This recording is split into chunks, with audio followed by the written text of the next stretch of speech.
한국은 코리안 드림의 역사에 빛나는 꿈의 사회다. 물론 그것은 과거의 이야기다.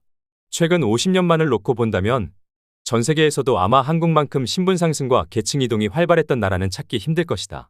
그것을 가능하게 했던 것은 남들처럼 잘 먹고 잘 살겠다는 강력한 평등의지와 파출부를 하거나 식당 일을 해서라도 내 아이에게 양질의 교육을 시키겠다는 엄마의 집착이 합작으로 만들어낸 한국인의 특유한 교육열이다.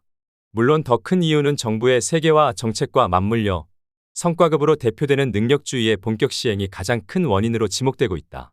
사실 IMF로 인한 무리한 글로벌화와 최근 부동산 가격의 대폭발이라는 변수가 없었다면 신분 상승과 계층 이동이라는 관점에서 한국은 여전히 전 세계에서 가장 역동적인 나라의 상위 자리를 지킬 수 있었을지도 모른다.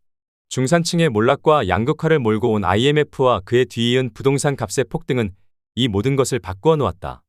IMF 이후 기업들이 살아남기 위해 택한 성과주의와 사실상의 고용 자유주의는 중산층을 대거 하류층으로 밀어넣었다. 글로벌화의 영향으로 해외 노동자에게 대거 일자리를 뺏긴 것도 한 원인으로 꼽힌다. 게다가 능력주의에 따른 소득의 격차와 부동산 값의 폭등에 따른 계층 간의 차이는 부자와 빈자를 완전하고 명확하게 갈라놓았다. 이 양극화의 최대 특징은 주거지, 소비 패턴 등 계층별로 삶의 모습이 완전히 다르고 지금까지 근근히 중산층에 머물 수 있었던 사람들이 속속 하류로 전락해 간다는 점이다. 이 현상은 더욱 극심해질 것이고 계층 간의 격차 확대는 미국과 영국 등 전 세계에 공통된 현상이지만 우리나라에서 특히 심각한 것은 치열한 경쟁에서 한번 탈락한 사람은 신분 상승이 사실상 불가능하고 하류로 전락한 사람들은 죽을 때까지 일하지 않고는 생존조차 보장받을 수 없다는 점이다. 이러한 사회에서는 극히 일부를 제외하고는 거의 모든 사람들이 심리적으로 패배자에 가깝다. 그 때문인지는 몰라도 오늘날 한국 사회에서는 기이하게도 거의 모든 사람이 성공하기를 기대한다. 거의 모든 학생들이 의대와 법대를 지망하고 거의 모든 젊은이들이 대기업의 정규직이나 안전지향의 학교 선생, 공무원을 희망한다. 그러나 이것은 분명히 불가능한 일이다. 가장 후하게 쳐주어도 많은 사람들에게는 기껏해야 실패가 없으면 다행인 것이다. 보통 사람들의 기준에서 보면 한국은 실패자들로 가득 찬 루저들의 우울한 나라다.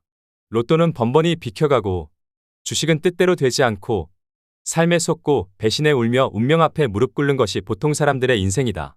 능력주의라는 미명하에서 좌절하고 비웃음거리가 되고 만인 대 만인의 경쟁에서 늘 선두에 서지 못하고 뒤처지는 것이 보통 사람들의 운명이다. 성적이 상위 3% 내에 들어야 내신 1등급을 받을 수 있는 학력 경쟁 같은 것으로 비교해보아도 그들은 모두 실패하고 좌절한 사람들에 가깝다. 물론 승자들도 있다. 하지만 사회 전체로 따지면 그 비율은 극히 미미하다.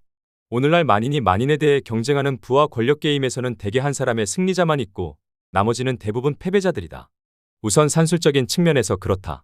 류현진이나 손흥민의 연봉을 놓고 비교하면 국내 프로 선수들은 모두 패배자나 마찬가지다. 또한 각 나라의 인구도 19세기보다 평균 5배나 늘고 나라를 다스릴 능력이 있는 고학력층도 100배에서 1000배나 늘었지만 어디서도 대통령을 5이나 100명을 뽑는다는 이야기는 들어본 적이 없다. 대선에서 아무리 많은 사람이 도전해도 결국 승리자로 남는 사람은 한 명뿐이다. 더구나 한국은 기대 수준도 높은 데다가 성공에 대한 열망도 아주 대단하고 성공을 아주 중요시하는 사회다. 또 경쟁이 우리의 머리와 욕망을 지배하게 되면서 기대는 크고 만족의 정도는 형편없이 떨어졌다. 이런 현실이니 자신이 승리자가 아니라는 사실 때문에 괴로워하는 사람들이 과거에 비해 엄청나게 늘어났으리라는 것은 불문가지다. 어느 모로 보나 한국은 실패자들로 가득 찬 우울한 혹성이다.